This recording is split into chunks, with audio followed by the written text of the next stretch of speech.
Assalamualaikum warahmatullahi wabarakatuh. Perkenalkan, nama saya Novani Darvia dengan NIM 18154010057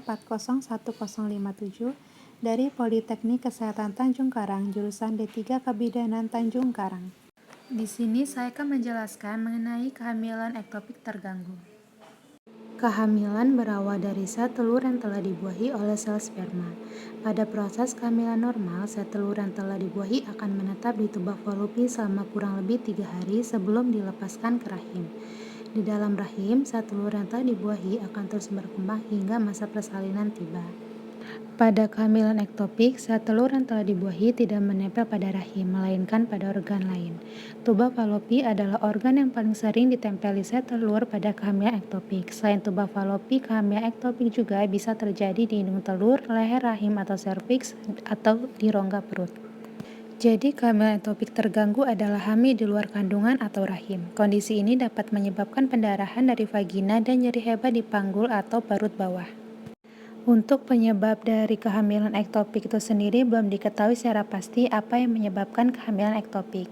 Namun kondisi ini seringkali dikaitkan dengan kerusakan pada tuba falopi, yaitu saluran yang menghubungkan indung telur dan rahim.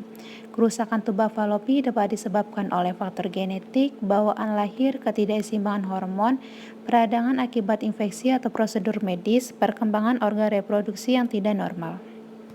Faktor risiko dari kehamilan ektopik terganggu yaitu berusia 35 tahun atau lebih, memiliki riwayat radang panggul dan endometriosis, dan lain sebagainya.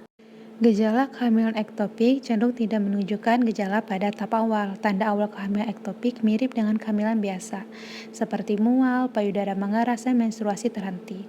Sedangkan pada tahap lanjut ada beberapa gejala yang sering dirasakan pada penderita, yaitu nyeri perut dan pendarahan dari vagina. Gejala-gejala tersebut akan terasa semakin parah seiring waktu.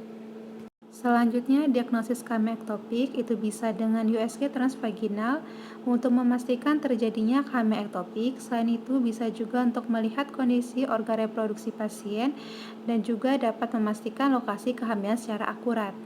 Tes lain yang dapat dilakukan adalah tes darah, guna mengukur kadar hormon HCG dan progesteron.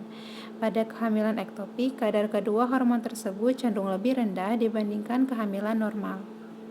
Selanjutnya ada pengobatan untuk kehamilan ektopik.